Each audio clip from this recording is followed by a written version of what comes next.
Okay, perfect.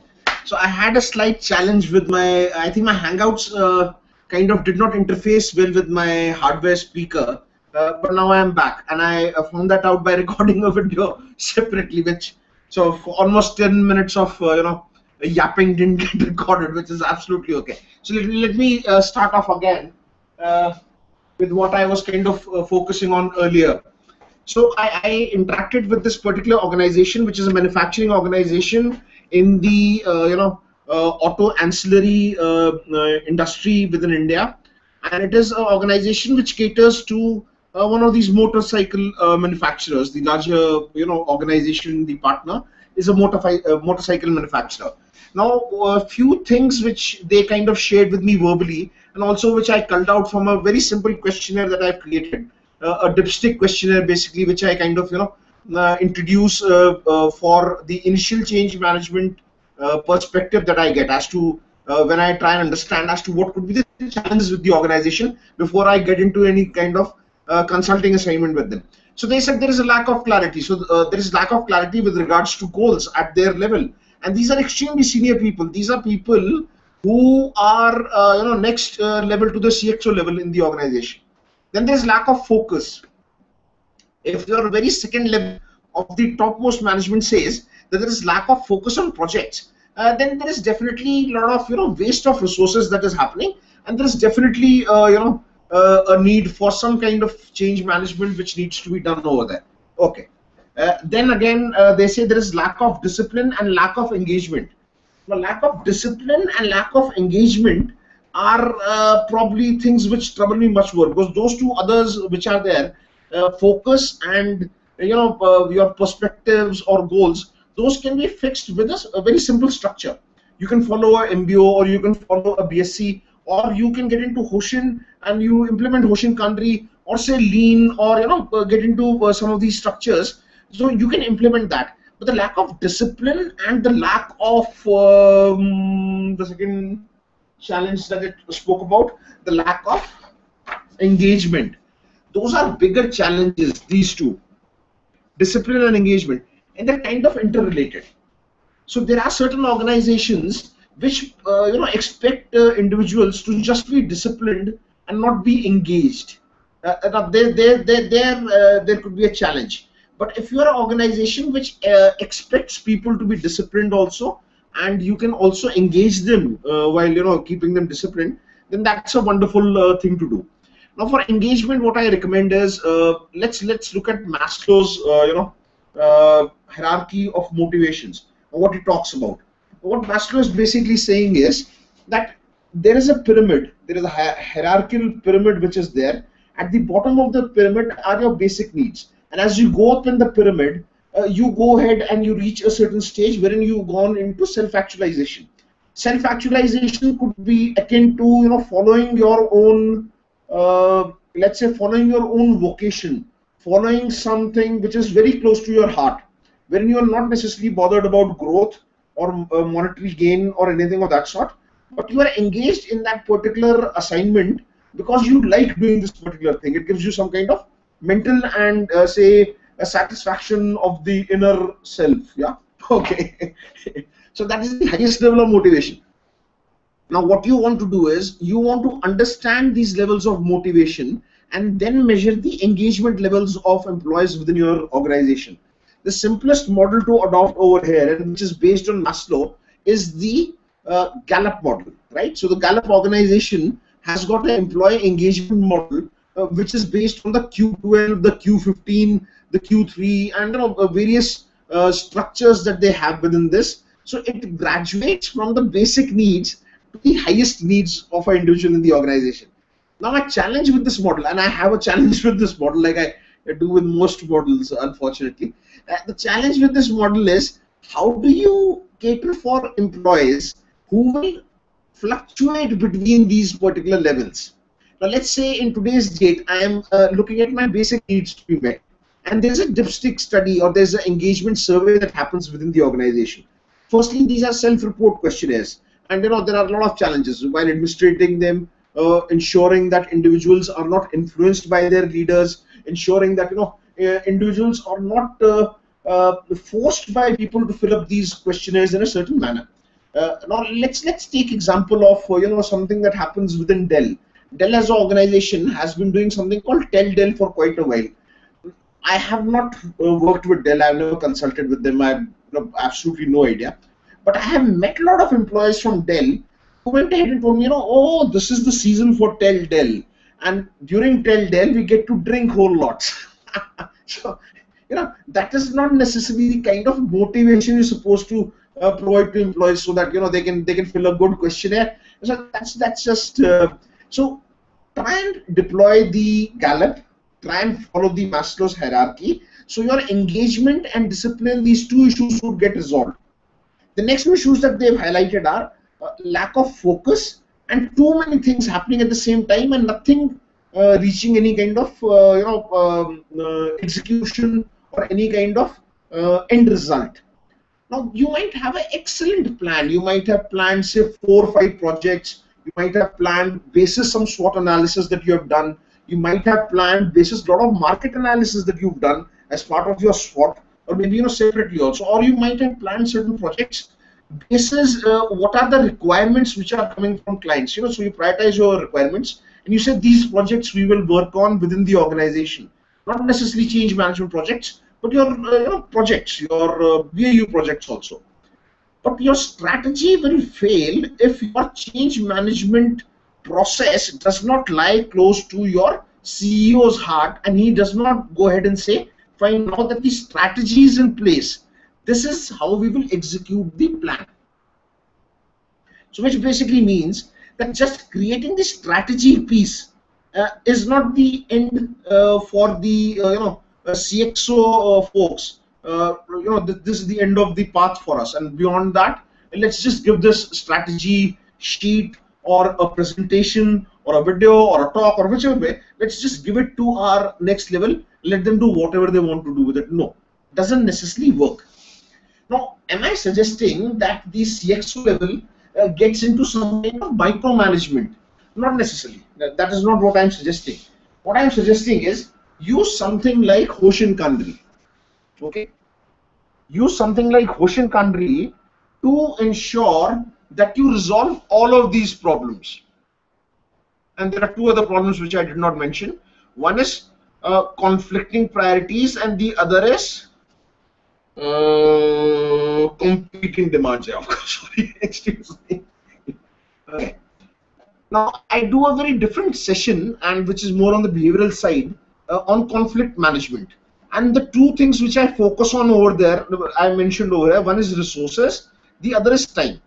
But let's take a presumption, and let me get into this for a minute, and then I'll come back to Hoshin Kanri and how it will resolve all our problems which are kind of listed over here.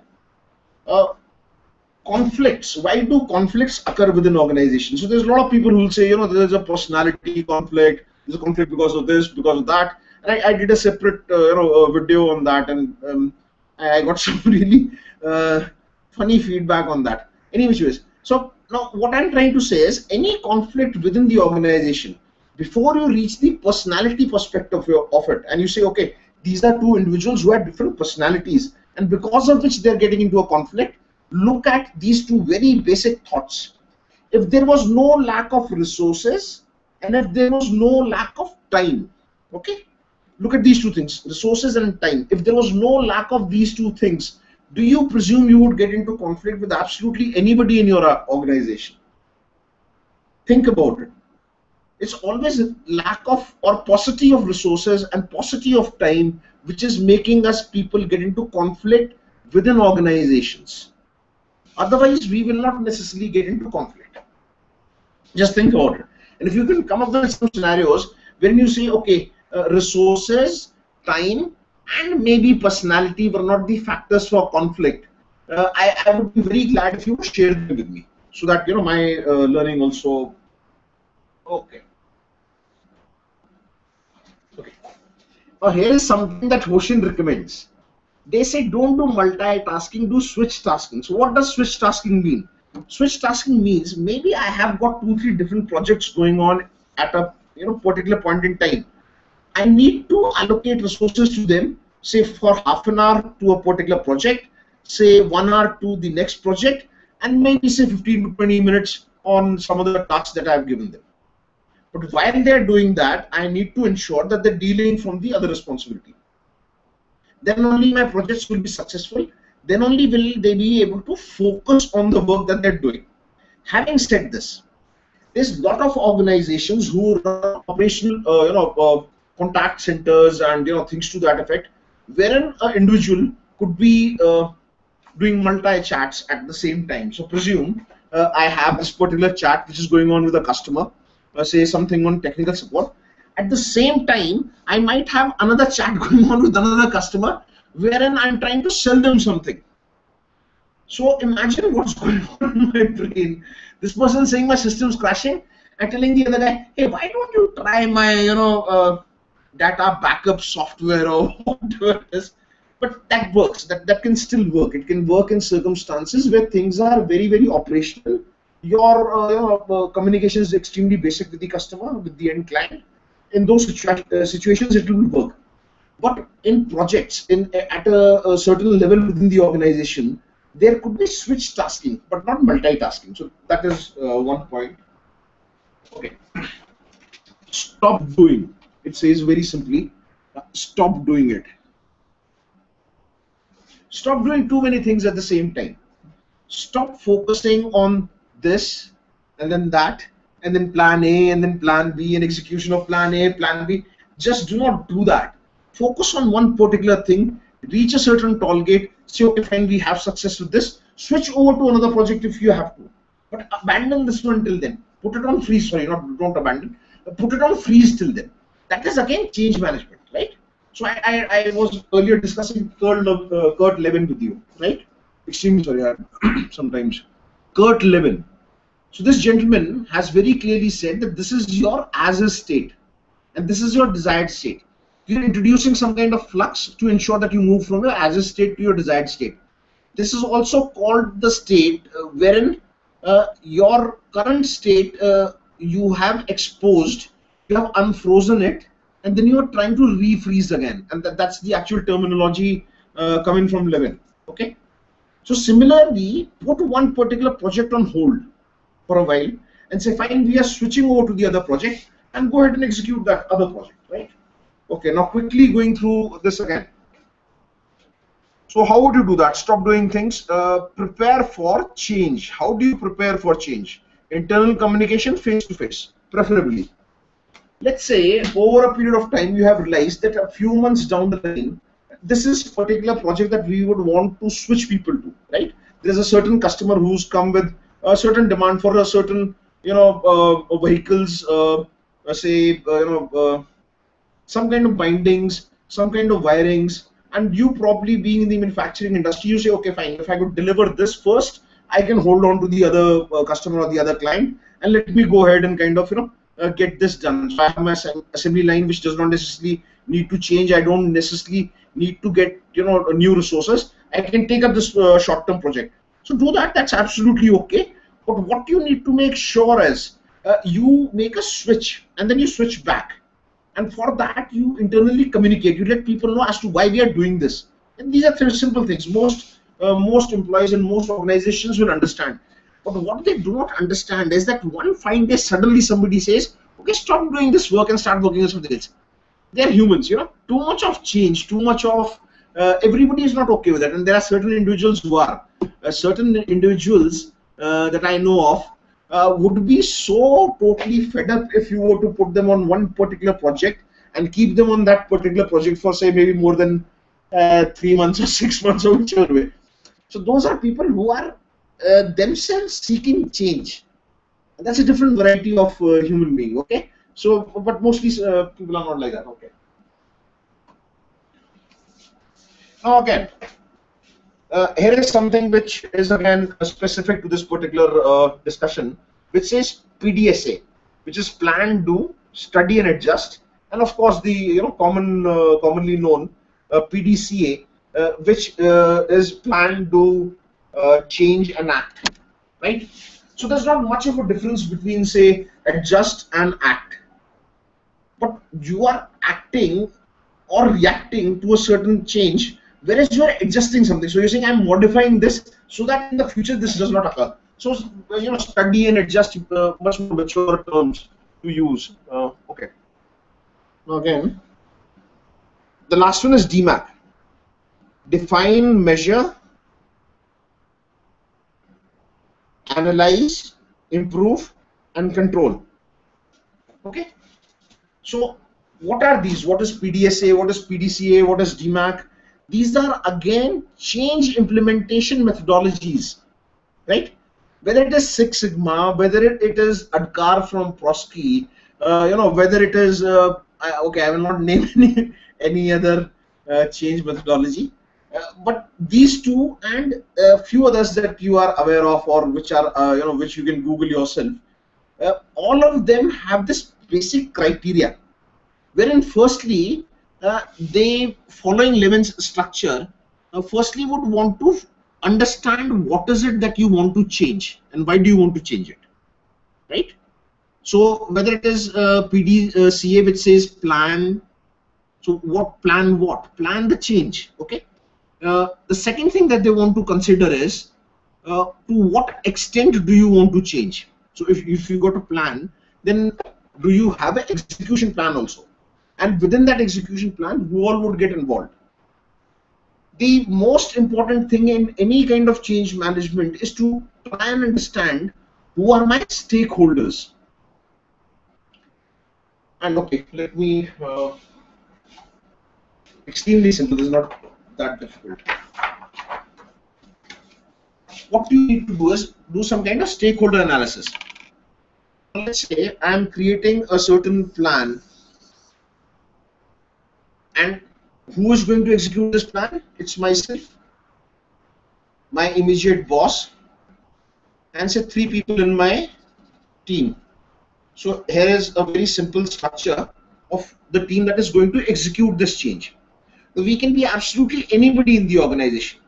We can be somebody who's part of your marketing team or your marketing department. We can be somebody who's part of your payroll or finance, the HR folks. Okay, we could be somebody who's part of your, say, IT change team, IT management, IT infrastructure management, IT change management, whichever way. Now, whatever it is that we want to introduce as a change, first thing we need to understand is who are our stakeholders. So, in very simple terms, a stakeholder is an individual who has any kind of stake in your success within the organization. And when I actually do my face-to-face workshops, I sometimes get into very funny discussions around stakeholders. Each and every individual in your organization, to a certain extent, can be your stakeholder. And if you keep that in mind, then you also have to keep in mind that whatever change it is that you're introducing will impact somebody or the other in your organization in some manner or the other, right? So there are very few individuals who are working as part of an organization who do something and it does not impact others in other departments. So you have to be extremely careful about such things. So so once you've understood who your stakeholders are, you could also create maybe a very simple 2x2 matrix and say, okay, fine, I'll plot my stakeholders on the basis of the value that they add to my particular project and the kind of communication that I do with them. So this is what I have, a very simple this thing, a 2D matrix wherein this is communication and this is value. Value decreases this side, communication decreases this side. Okay. Now on top over here could be my client. There is a lot of value that they see in the work that I'm doing, or at least I hope so. And of course, the level of communication which is there, which is required to kind of communicate with this particular client of mine, or the richness of communication, or the frequency of communication is extremely high. So the client becomes my #1 stakeholder. Now somewhere close to the client would be my immediate management team, my immediate leaders, right? A little lesser than my client, but my immediate leaders are definitely there. Now let me say a team member who just recently joined in the marketing team of my organization, and absolutely front end sales or marketing, whichever way you want to consider that, this individual might have the least stake in my success as of now. Besides this individual, most folks in my environment, whether my customers, my clients, or internal to my organization, can be plotted somewhere or the other. Now, if all of them are my stakeholders, then while I'm creating my communication plan for my change that I want to implement, I need to consider all of these individuals. If I do not consider all of these individuals, then either I should take them out of my stakeholder list, or I should say that these are stakeholders that I'm not necessarily bothered about for whatever reasons. And if I can justify that to myself, let me do that. Let me go ahead with that. That is okay. But this is the way to plan things and then execute them in a certain manner. Okay. Now let me come to some of the things that I have on my PPT. And I couldn't share my PPT last time, and that's the reason I had to stop my video after 10 minutes. Now let me see if I can do that. Okay.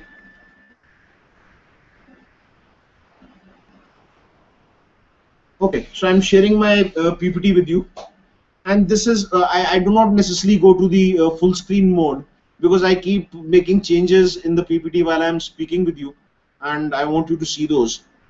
So here it is. This is basically the a discussion that I want to have with you now. A SWOT and meta SWOT. I'll just explain to you what that basically means. So some of these things we've already kind of discussed. Should we manage change? Yes, we should manage change to whatever extent possible.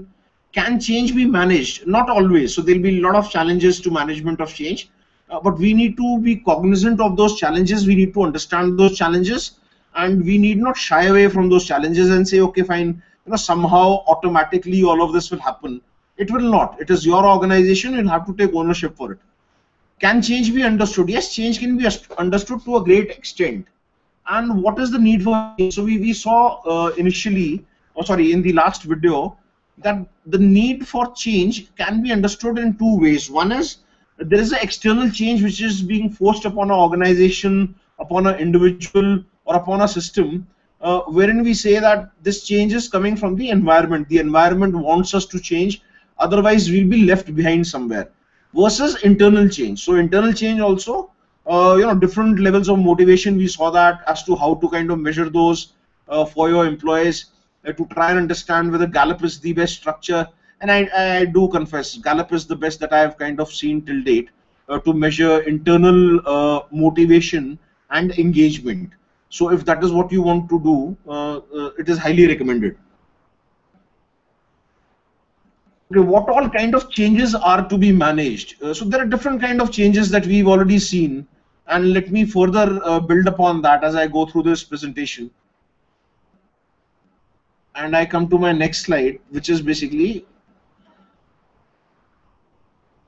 SWOT analysis, but it seems my PPT has got hung. Okay. Google Hangouts kind of sucks off a lot of memory. That's why most other things don't work very well. Okay, so here we are. And SWOT analysis. So what exactly is SWOT? SWOT is the analysis of the strengths, weaknesses, opportunities, and threats. It can be done absolutely for any kind of system. It can be done for an individual, it can be done for a team, can be done for a department. And I'll go through this extrememely fast. And a meta SWOT is wherein you start breaking down the SWOT into subsections. Say you were to do it for a department, then you were again to do it for a team in that department. Then you again do it for an individual. And at each and every level, you go ahead and create action plans.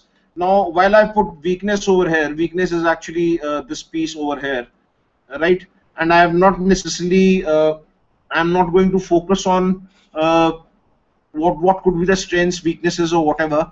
So I'll take a very simple example over here, and I'll straight away go to that, because this is not strategy planning, this is change management. And on the strategy plan, planning and execution workshop, I do a lot of detailed SWOTs and things to that effect. But right now I just want to, and I'm hoping that it would go to the slide I want it to go to. Okay, so let's say, let me just share that example with you. Let's say there is a situation wherein I have three resources with me, three resources which can earn me some living. Those could be simple things like, the cows that I have or the buffaloes that I have, and I want to sell some milk. Extremely basic example. Um and there is a neighbor of mine who's got, say, maybe 3 or 4 cows extra than what I have. So will I be able to do a SWOT of my situation? Okay, fine. So let me, because I want some kind of positive changes to happen to my organization, I am actually doing a SWOT so that I get to understand what is it that I need to improve and how can I improve that. So my strengths could be that, maybe I know how to breed bulls or breed cows, so maybe I could go ahead and have my own. I'm not comfortable with this and I don't know why this is happening. Okay, so what I could do is I could go ahead and breed my own cattle, and say fine, that is one thing. Or so that could be my strength area. My weakness area could be that I don't necessarily know how to sell my products well. So I don't know how to place my products in the right location. I probably go and sell milk in the wrong location. I get paid little less for it. The opportunities which are there, available to me, could be something like, the opportunities which are available to me could be something like, there is a certain section of the populace, the section of the market which has not been tapped yet. So maybe I'll have to travel a little further on my bike and go and tap that particular section. Now, between me and my neighbor, what exactly is the differentiator in the business, or what is the entry barrier for me? The entry barrier in such things could very simply be the finances. The finances to buy, extra cows or extra buffaloes, and I don't necessarily have that money, so that could be the entry barrier. So a very simple example of how you would do some planning with regards to strategy for a very extremely simple business. And okay, so this is again what I was talking about. I'm just showing that to you, and this PPT is available on my website, on my blog, couple of other places I posted this. Or if you don't see it, you can just let me know. I'll share this with you. So the opportunities and threats is exactly what I said. Okay. Now look at a situation wherein there's an entrepreneur, and say it's the corner retail store, or the, like we like to call in India, the kirana shop. And do not do a SWOT for this individual, but let's try and create a very simple 2D matrix wherein we put certain points, and then we see that a very informal analysis of our situation will also give us some kind of action plans to work upon. Let's say the positives in our situation is that we have an approachable location. So we are a shop, a retail shop, a very small setup, which is in a wonderful location. So there are a lot of people staying there. There are a lot of offices. So because we are a boutique shop, so that boutique I really like. So a lot of people like to call their consulting practice also boutique consulting or whatever it is. Okay, so we can give some personal touch. That is definitely there. So a small setup with a couple of regular customers, you can definitely give some personal touch to the customer service that you are involved in. Then you could do some traditional credit and lending. So that is definitely, again, which most malls, or rather larger organizations who are into retail, probably will not get into, and not in a very informal and easy manner. So you probably create some purchase cards, or you create some value cards and things to that effect. That's okay, but then the way the kirana shops do it, it's more informal, it's little kind of relaxed in that manner. Okay. Now what you could also do is, you could look at few things which are not very positive. So there are 2 to 3 employees on the people side. There is a retention challenges which are there, and the young workforce is not available to us. Why the young workforce is not available to us is because the aspirational value of, say, maybe working in a larger setup is much more for the younger workforce than it is for us. So these are things that we need to be aware of. And again, slow growth, not many entry barriers, so there's a lot of competition. Anybody can end up, opening up a shop. Does not necessarily require much money or much skills or things to that effect. So there is no entry barrier. So this is not the kind of business that you would want to be in if you look at the negatives. Okay. So this is again a very small, a very simple example. Another example, and of course I'll just show this to you, and I'll immediately go ahead, because I don't necessarily like the language that that they use when they say dogs. So the Boston Consulting Group, they don't seem to appreciate people who don't have a very large market share and are struggling, to grow. So the entrepreneurs for them would always be dogs. That is so pathetic. Okay. So having said this, the extremely simple model to see as to why these are called cash cows. The relative market share is extremely high. They might not be growing, so there's nothing new coming out of this place. But whatever are their products which are there and which have been there for a while, they can keep on capitalizing on those, and they can keep on earning. And in certain situations, their market share also might be extremely low, and they might be earning from some different assets altogether. That's why they are called cash cows. Then there are question marks, wherein the market share is extremely low, but the market growth rate is extremely fast. Again, these could be entrepreneurs who hit upon an idea and they're growing extremely fast, but they probably could be growing in niche markets. That's why the market share, the complete market share, is shown as low. And of course, the star performers, so let's highlight this, and let's say these are the star performers. What happened? Oh, sorry. Excuse me. So let's say these are the star performers for us, and these folks are, that's why in yellow it's kind of standing out. Okay. With the BCG matrix. So just trying to show you as to which are the other tools which you can utilize besides the ones which I kind of wrote about earlier for change management. Then of course the G matrix. So most of these tools are helping you in some kind of dipstick analysis before you go ahead and create your strategy for change, and before you go ahead and implement your strategy for change. So for your implementation, let me suggest this, and let me show you how you would want to do this. Now, let's say you are you're a consultant who wants to deploy some kind of leadership change management within an organization. So what you could do is you could create a very simple SIPOC, and the SIPOC is coming from Six Sigma, Lean, practices of that sort. And who is the supplier? So what all is being supplied for the as the input to this particular process of yours? What all is there? Let's just quickly look at that. Let's look at management. So there's some kind of approvals which are required in most organizations, and of course the actual buy-in of the management. If there is no management sponsorship for such change management efforts, then obviously these efforts will fail.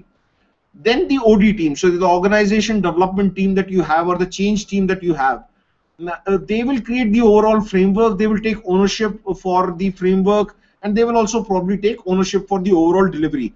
But there are other folks in the organization that you can collaborate with, but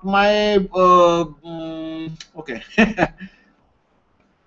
Now, there are certain individuals like me who don't necessarily have a lot of confidence in other departments and can get things done alone, which is a very bad practice. So you should go ahead and trust others. You should take their inputs. You should get them involved, and keep the supplier list as dynamic as possible. So when your engagement is even going through the process, or rather is already in some kind of BAU mode, you can always get back to other people and say, fine, share more inputs, put in few more things. So that is absolutely okay.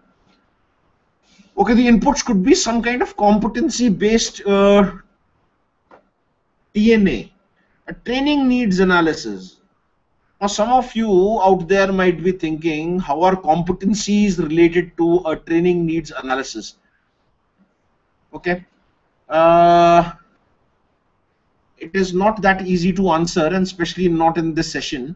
So I'll request you to either write to me, or there's already some videos that I've posted on competency management, and recently as yesterday, I saw some post on LinkedIn which said, forget about competencies, serve them well, or something to that effect. Not getting into the intentions of the individual who's written that, because those intentions are kind of, I'm kind of privy to those intentions.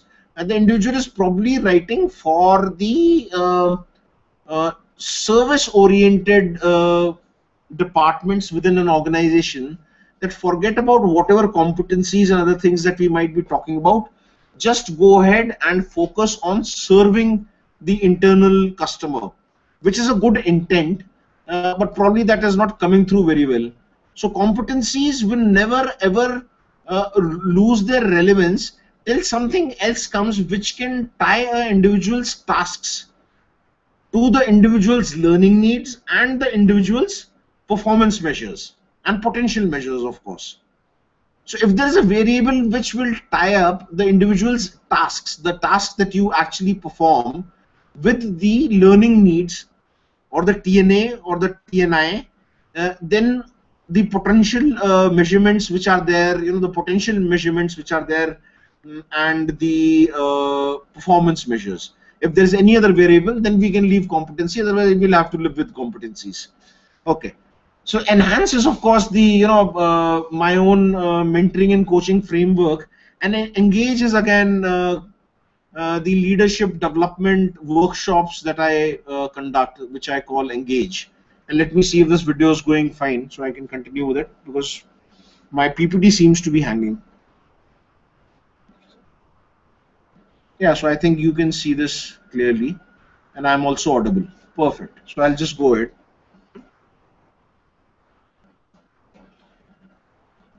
My view of the PPT freezes. I don't know why. Okay. So, okay, enough of the SIPOC. I'm sure you understood what I'm referring to. The next, let's look at quality tools, very simplistic quality tools like the 7QC, wherein, one second, let me just make sure that you can see this, because I'm not very sure.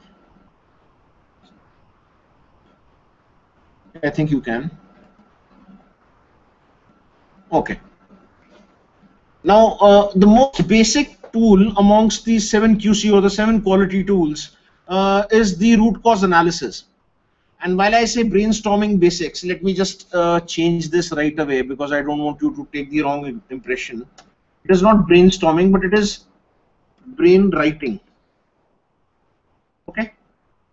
The difference being that in a brainstorming session, leaders or teams are sitting in or work groups are sitting in a particular room, and or in an environment which is conducive to such things, and then they are having a discussion. So within that discussion, anybody who is not necessarily, or say anybody is an introvert or does not necessarily communicate very well, or does not communicate well within that particular group, and maybe communicates well elsewhere, is not really comfortable with that group, will not be able to contribute enough. And what you need by the end of this brain writing or so-called brainstorming is that you need some kind of consensus on as to what is the challenge. Okay, so let's say there are some challenges like I showed you earlier, the list wherein I got that list from the leadership of a manufacturing organization, saying that these are the challenges which are there within our organization structure, or say our leadership development framework, or things to that effect. So why did the symptom occur? Who noticed, and how did the person notice the symptom? Who all need to be involved to just brain write or just brainstorm? Who all need to be involved? Who is closest to the problem? Again, even if the person closest to the problem is the junior most individual in the organization, and is somebody you have just hired and you don't necessarily believe that they're adding much value, you still need to consult that individual who is closest to the problem. And this is what usually doesn't happen. Brain writing, brainstorming, or RCAs, or analysis of a problem is usually done by people who presume that they know absolutely everything about that problem, and which is not necessarily the truth. Okay, who shall provide most relevant inputs? Again, probably linked to point 4. and I'm sure you can read through all of these on your own. I'll post this PPT elsewhere. So again, within 7QC, you are also focusing on change management, and it's a very simplistic methodology and very structured to manage change within organizations. So let's say you were to look at measurement causes, which are basically the causes that you've drawn from the RCA. You could have done 5Y kind of an activity, and you've drawn these causes. So did we set up measures to measure quality? Were the measures explained to the people who are involved, right? Explained to the stakeholders involved.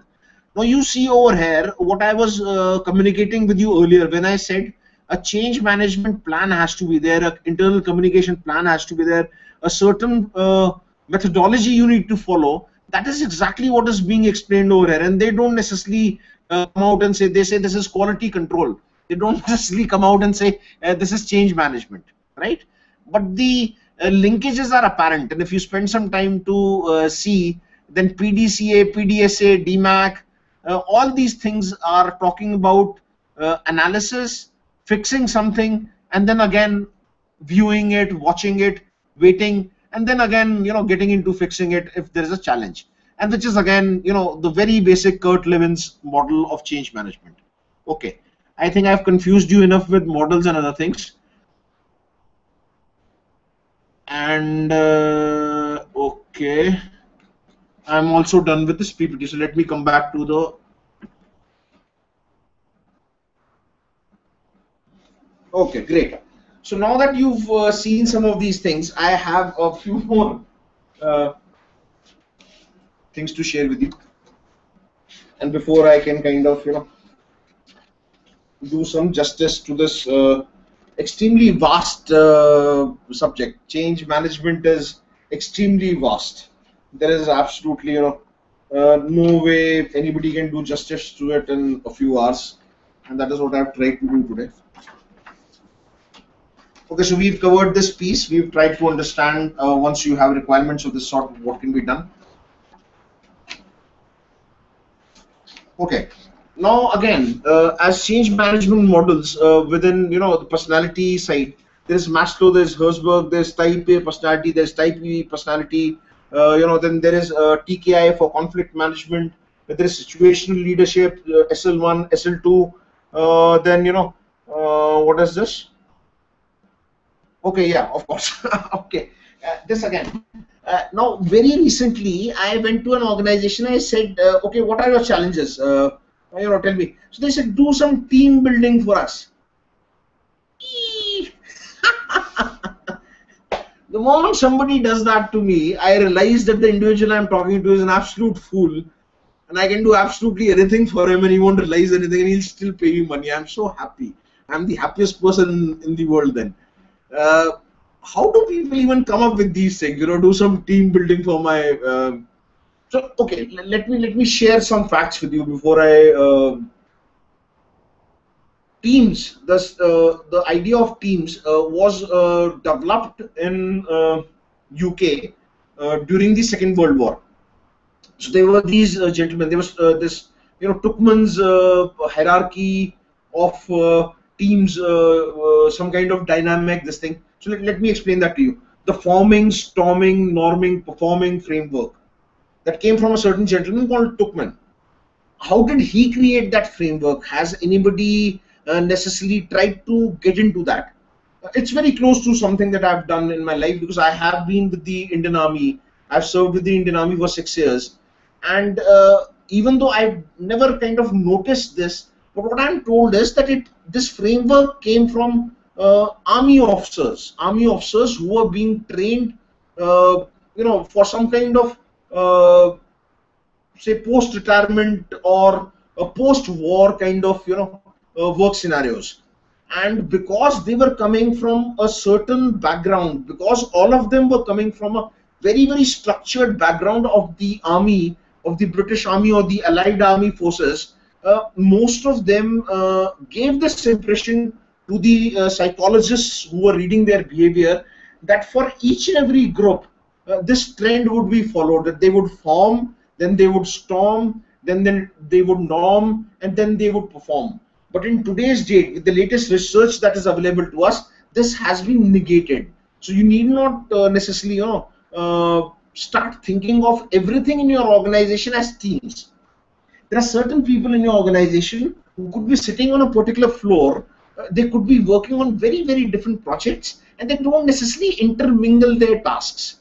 So if individual A is performing a particular task, then individual B is layering that task with some more value, passing it on to individual C, like in a, in a relay race when you pass the baton. That is what a team is supposed to do. But in most organizations, individuals are sitting on their individual consoles, performing tasks which have already been explained to them, using their own innovation and, not creativity, but their own innovation to a certain extent, to make those tasks better, to deliver on those tasks better, to add value in their own particular, unique way. So they're not necessarily teams. So, and people get offended. Oh, he said our organization does not have teams. Well, if it doesn't, I can't necessarily say that your organization has teams. Okay. So these were few thoughts that I wanted to share with you, and I'll definitely get back to this. It's Friday evening, so TGIF. Thank God it's Friday. Have fun. Have a great weekend. Be safe. See you later. Bye.